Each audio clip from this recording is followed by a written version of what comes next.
Hello everyone, my name is Jasmine Dondonilla from BS1 Social Studies.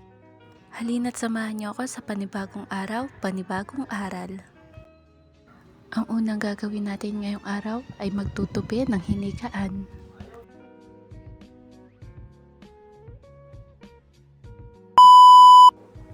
Alam niyo ba, fun fact, hindi ako nakakatulog hanggang hindi marami yung unan ko, tsaka wala akong katabing teddy bear. Huwag na natin itanong kung kanino galing. Yes, I think okay na to.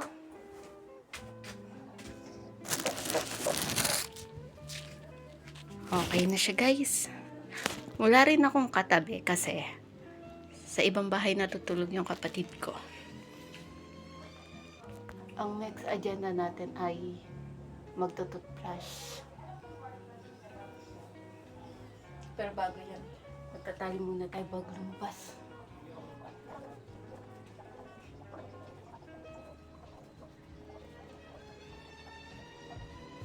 Magtututbrush and maghihilamos kasi mukha tayong ewan.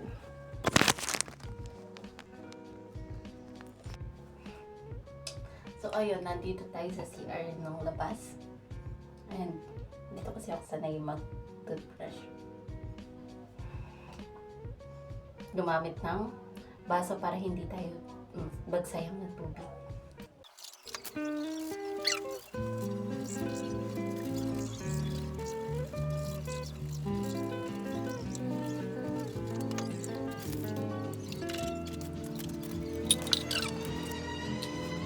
So, ayun guys, nakaligo na ako. And ngayon, mag-aayos naman tayo.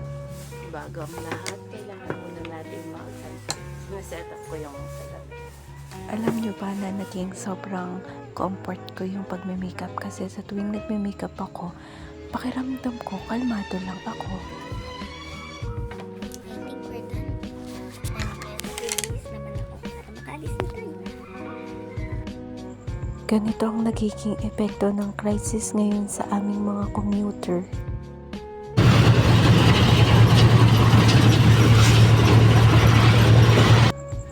Siyempre, chikahan muna habang naghihintay kami sa mga pipirmahan naming documents.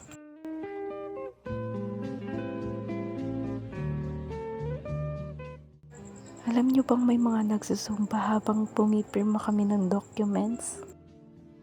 Ayan, nakikita niyo naman na nasa serious mode na siya kasi pumipirma na siya ng mga dokumento.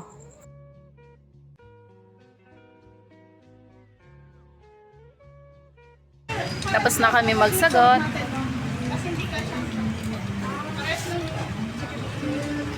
Papaldo na yan si Annie. Pwede mo na mumatit pa sa loob ng mother. Be, hi ka. Nagme-merienda po kami. Sarap eh. Kino mo naman si Shakira.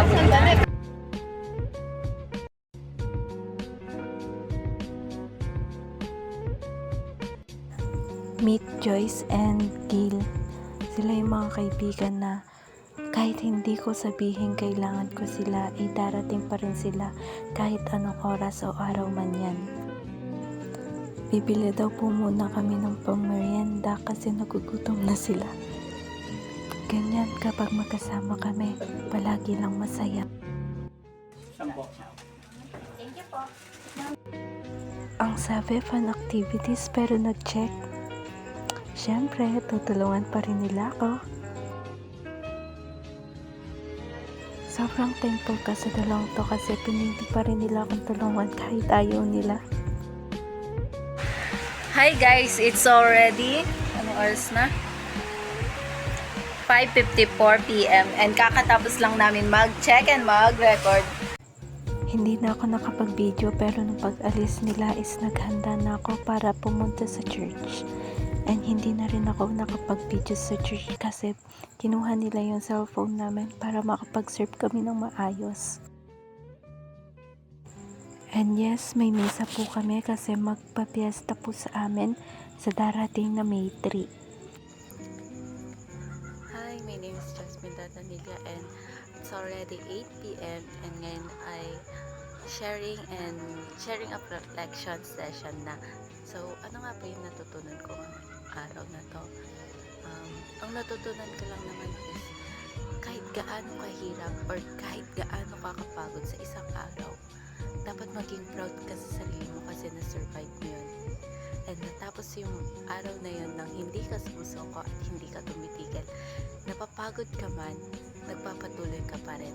And that's something na dapat kang maging proud kasi hindi lahat ng tao is nakakayang magpatuloy sa araw-araw. Pero ikaw na nakatapos ng isang araw nang hindi sumusuko at hindi tumitigil, is dapat maging proud ka sa sarili mo. And I am very, very thankful for my life. And sobrang blessed ko lang kasi araw-araw pa rin akong gumigising and araw-araw akong may blessing. Kahit sa maliliit na bagay lang, nararamdaman ko na may kasama ko and may nagka-guide sa akin. Thankful ako sa S-Best ko kanina sa contract signing namin kasi dahil doon magkakaroon ako ng work sa ngayong bakasyon. Tapos sobrang thankful ko rin sa mga friends ko kasi kapag nangangailangan ako ng kasama or kailangan ko ng tulong, always silang nandyan para sa akin. And thankful ako kay God kasi araw-araw niya pa rin akong kinigising. Panibagong araw, panibagong aral nga, sabi ko nga kanina. Maraming bagay na pinagpapasalamat ko and isa na ron yung buhay na meron ako ngayon kasi God always provide. Yun lang, thank you.